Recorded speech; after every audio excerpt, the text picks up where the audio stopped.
Several guys came to see me recently, telling me that they want to build a boat similar to mine. And the advice I give to them is always the same. Don't do it. Because chances that you will be as lucky as me and that something usable actually comes out the other end are close to zero. And yet, here I am. Not only did I build this boat without prior knowledge or experience with such a big project, seemingly through sheer luck and coincidence, in the end, it all worked out even better than I could ever dream. And I say this with all humility, and while I don't claim victory just yet, I definitely won a few battles. And thus, after merely 2 short years of hard work and relentless persistence, the boat already serves as a living space for me, my wife, and our little dog. The one item that really helped to turn the situation around for us is our new high-tech wood stove. This is a so-called hybrid oven or furnace, as it can run on regular cut wood or wood pellets. Before we can take it into operation, we'll have to cut a hole into the ceiling for the stove pipe.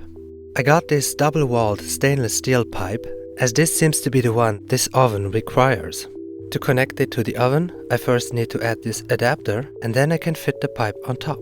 Well, not quite, as these parts are made to fit very tightly, so I have to use a hammer to jam the adapter into the pipe. Now I can fit the pipe, which to my surprise is simply placed on top of the stove.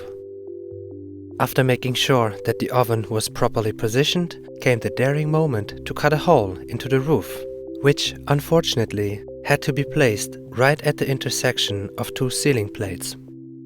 To find the right position for the hole, I transferred the center of the opening on the oven onto the ceiling by making a wooden template.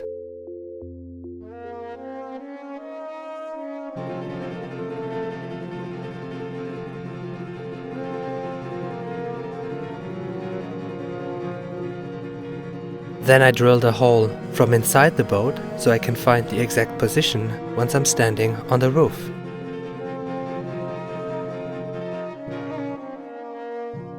Here I simply cut out the needed diameter with a jigsaw with a metal blade, and with that the hole for the pipe is already done. When fitting this stainless steel cover for the hole on the roof, I made such a mess out of the entire operation that I will jump right to the end result, as it is right now. And I'm just gonna tell you that my initial plan, which seemed proper and reasonable at the time, really didn't work out and created a whole array of problems which I had to deal with in the days and weeks following this installation. Although on paper, the idea didn't seem that bad.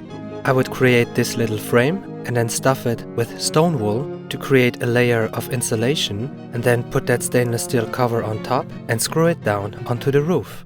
I'll talk more about these issues in a moment, but for now, let's install the pipe from the top down through the roof and onto the oven. To embark on a boat project like mine requires more than just luck. It takes a special kind of craziness.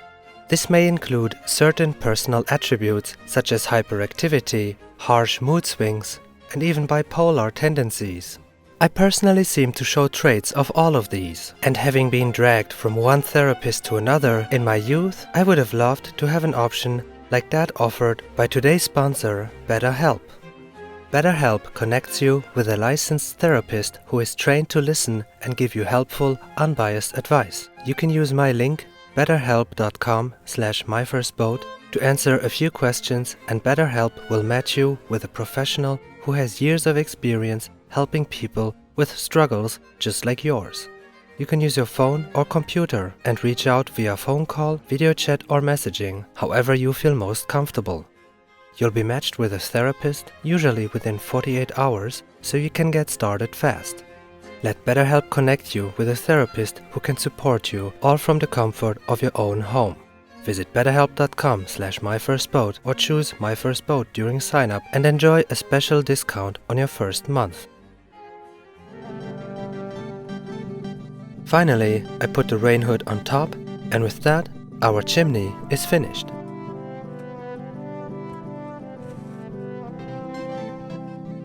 One of the many mistakes I made is that with the end result you can see that this cover around the opening on the ceiling kind of pushes down on the roof plates, which allows water to accumulate and stagnate around this area, which eventually will seep through, run down the pipe and into the oven.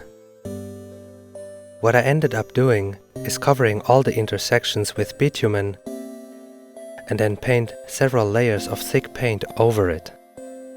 With this I barely got it to be watertight, but for sure this is not gonna last very long, so at some point this summer I'm gonna have to work on this again and find a better solution. Anyway, with the pipe installed, it's time to start the oven for the first time. To break the oven in, so to speak, we first have to make a fire with cut wood. This is so that all the joints and gaskets between the different parts and different materials, such as glass and steel, can find their final form and position as the entire structure warms up.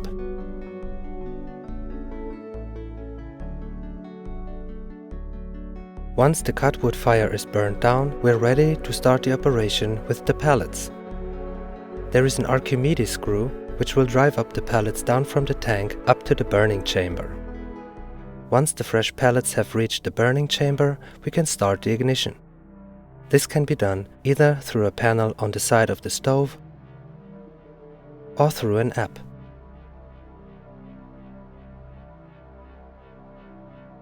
After about 10 to 15 minutes, the pellet fire will start to burn. And while this flame is considerably smaller than the flame of the cut wood fire, I can say with confidence, after a couple of months of using it, that the output is totally sufficient.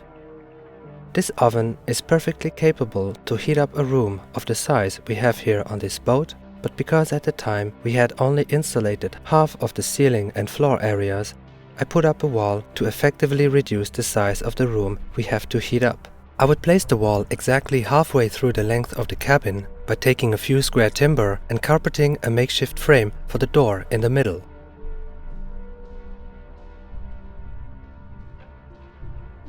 A see-through plastic tarp would create a perfect barrier to keep the warm air inside the heated room. I would use a strong adhesive tape to attach the tarp to the frame of the boat and an electric stapler to attach it to the wooden frame. The advantage of making this temporary wall not only allowed me to put up this wall within just a day or so for a few bucks only, but also allows us to figure out if separating the room is even the right solution and if the position of the wall and the door are all working fine in the everyday life. I've also insulated the areas underneath the wall panels to prevent the cold air from seeping in.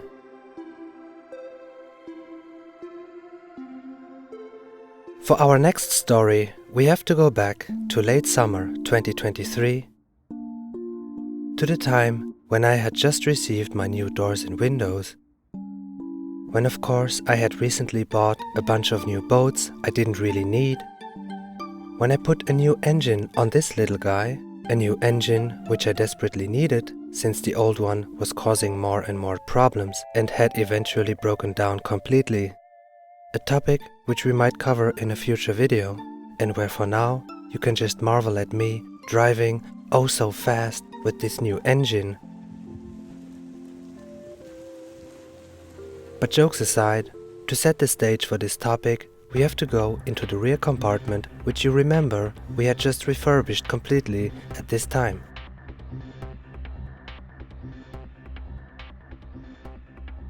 For this next development of the rear cabin, the first thing I'm gonna do is add some wooden strips to some of the ribs on the floor area.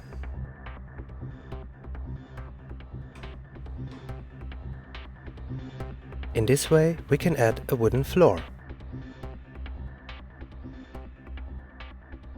With the floor done, I next cut a hole for ventilation.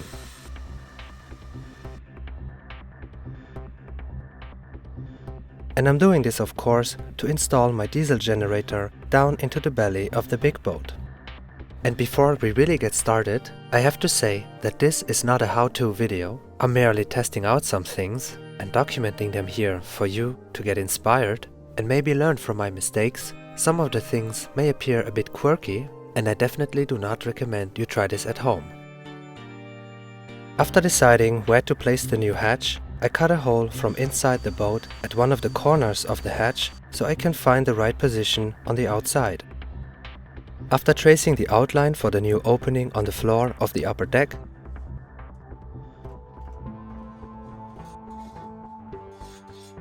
I put up a protective cloth around the area where we're going to cut.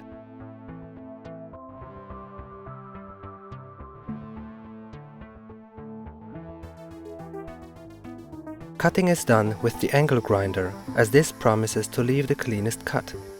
It's painful to see the deck being cut up like this, especially in an area which is exposed to the elements, so whenever it rains, it's susceptible to let some rainwater in. But it has to be done, and any other placement was not an option. Before finishing the cut, I'm gonna weld in some steel strips as support for the future hatch.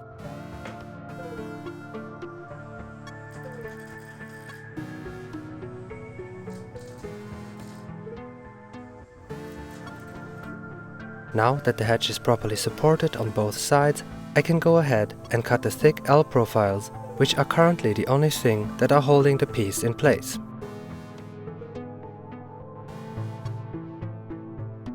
Now we can go for the coup de grace by hitting the plate from inside with a large hammer.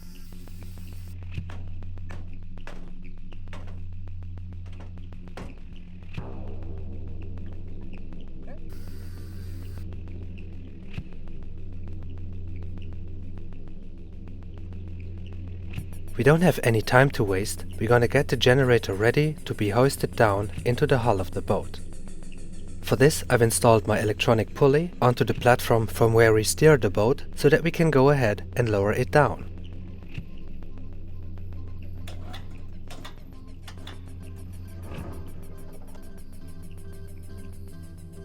Because the hatch was cut very tightly, we have to be very careful while lowering down the generator.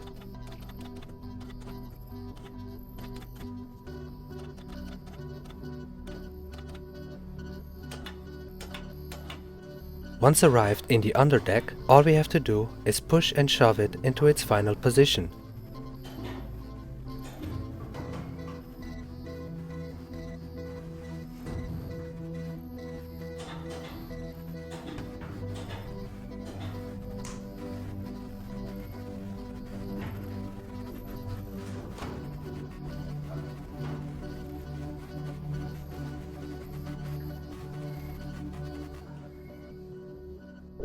I had to get the hatch back in place and sealed up on that very day because it was announced to be raining a few hours later. But before I could do that, I had to drill some holes into the L profiles attached to the hatch so I can bolt it down once back in place.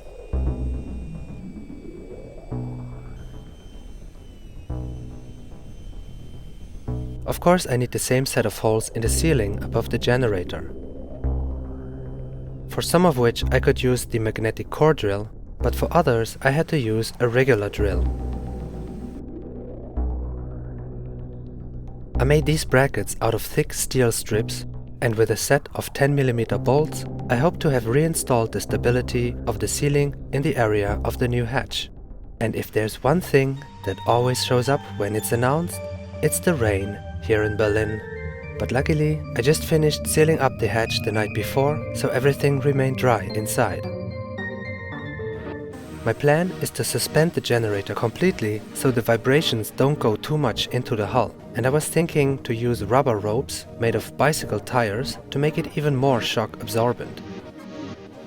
Here I'm using inflatable cushions to raise the generator on one side.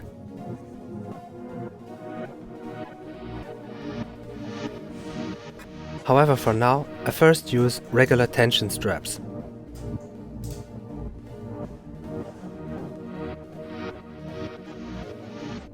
Next, I'm gonna weld together a custom exhaust to make sure that the exhaust fumes get evacuated safely and completely from inside the boat.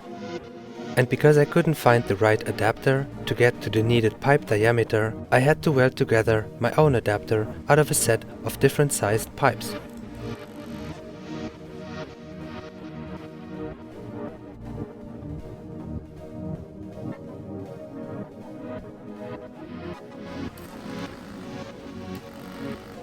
I turned the settings on my welder very low in order to not burn through the relatively thin steel on these pipes. And with the main exhaust element done, we can go back under deck, where I'm going to cut another hole into the rear of the hull. This time I thought I'm going to use the plasma cutter, because I just hate to drill holes of such diameter with a drill and a hole saw. Now the hole just needs to be cleaned and painted, and then I can move on to installing the muffler and the exhaust pipe.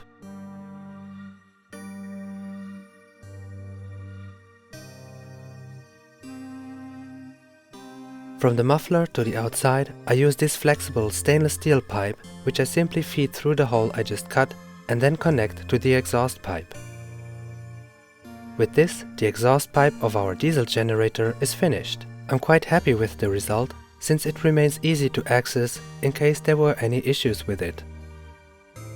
On the outside, the exhaust pipe leads into the water in order to dampen the noise even further. So now we can go ahead and do a little test.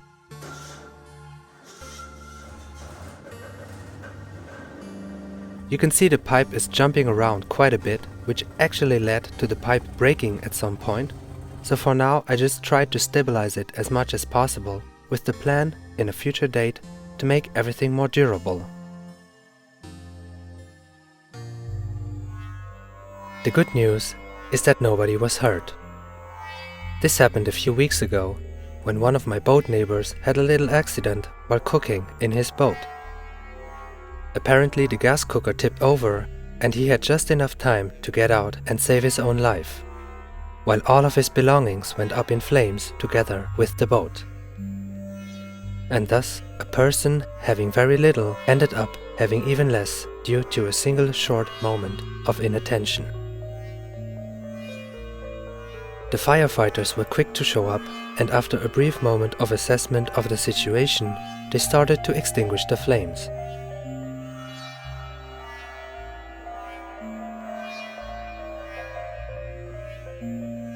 This boat being made basically out of plastic, the fire was very stubborn and difficult to put out, as it kept firing up over and over again.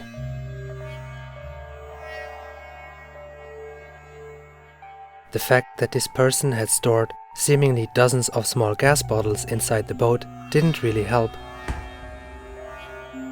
as these would burst one after another in short sequence, each time stirring up the flames some more.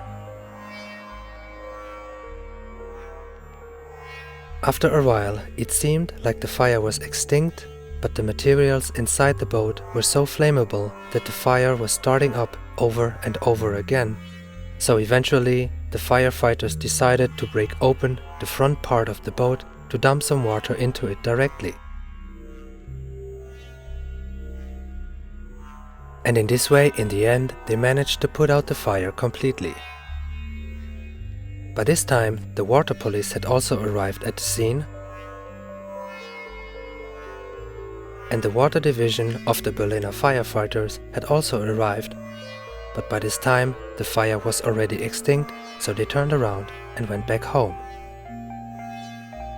The firefighters from land really showed up with some heavy equipment, such as this huge spotlight, which turns the scene basically into daylight.